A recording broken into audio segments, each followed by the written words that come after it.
കിച്ചു താൻ എന്ത് ഈ മൊബൈലിൽ വെച്ച് ഉറച്ചോണ്ടിരിക്കണം? സ്വർണം കിട്ടുമെന്നാണ്? അതല്ലേ എന്റെ ഫോണിന്റെ ഡിസ്പ്ലേ കംപ്ലൈന്റ് ആയി, ഒന്നും കാണാൻ വയ്യ. ഒരാഴ്ചയിലോ താനൊരു പ്രൊഡക്ഷൻ കൺട്രോളർ അല്ലേടോ?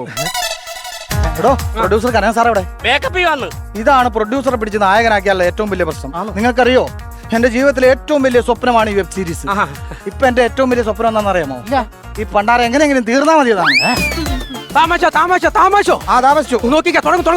നമുക്ക് ഐശ്വര്യമായിട്ട് എല്ലാരും പ്രാർത്ഥിക്കണേ. എന്റെ ദൈവമേ, ഞാൻ എടുക്കുന്ന എല്ലാ സീനും കൃത്യമായിട്ട് തന്നെ ക്യാമറയിൽ പതിയണേ ദൈവമേ. ഞാൻ ഓണാക്കുന്ന ഒരു സ്വിച്ചും കറക്റ്റ് ആകാതിരിക്കല്ലേ ദൈവമേ. ദൈവമേ, എന്തൊക്കെ മറന്നാലും ക്യാമറയുടെ അടപ്പ് മാറ്റാൻ മാത്രം പറക്കല്ലേ. തുടങ്ങാട്ടോ. നീ എവിടെ പോണ്? തുടക്കാൻ പോണു. 2-3 ദിവസം കൊണ്ട് ഞാൻ കണ്ടോണ്ടിരിക്കാണ്. നാളെ പൂജയുള്ള കൊണ്ടുവെക്കണം അവിടെ.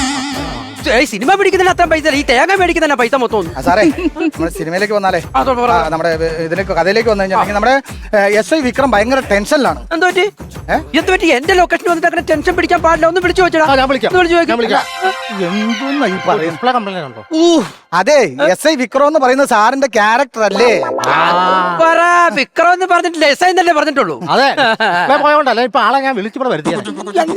സാറേ, എന്താന്ന് വെച്ചാലേ നമുക്ക് ഇന്ന് 4 സീൻ ചെയ്ത് തീർക്കാനുള്ളതാണ്. കാരണം ഒരു 5:30-5:45 ലൈറ്റ് അങ്ങ് പോവും. ആര് പറഞ്ഞു? 1:30 ലൈറ്റ് പോവും. എന്താ ഉച്ച കഴിഞ്ഞ് സൂര്യൻ ലീവാണോ? അതല്ലെന്ന്, ഡേറ്റ് ചെയ്യാൻ സുരേഷിന് കാശ് കൊടുക്കാത്ത കാരണം പിണങ്ങി നിൽക്കുക. എടാ, കാശൊക്കെ ഒന്ന് മേടിച്ചു കൊടുക്കടാ. തരണ്ടേ? കങ്കാരനെ പോലെ വായു നടക്കോ? ചോദിച്ച തരത്തിൽ ആരെയും കൊടുക്കത്തുമില്ല. ഈ ബാഗ് ഞാൻ ആരും കൈ കൊടുക്കത്തില്ല. പൈസ വേണം എന്നോട് പറഞ്ഞാൽ മതി. ഇഷ്ടം പോലെ കാശുണ്ട്, ഇഷ്ടം പോലെ കാശ്. അവനെ വിളിച്ചിട്ട് കൊടുക്ക് കേട്ടാ. ഇഷ്ടം പോലെ കാശുണ്ട്, പക്ഷെ ബാഗ് ചോദിക്കരുത്.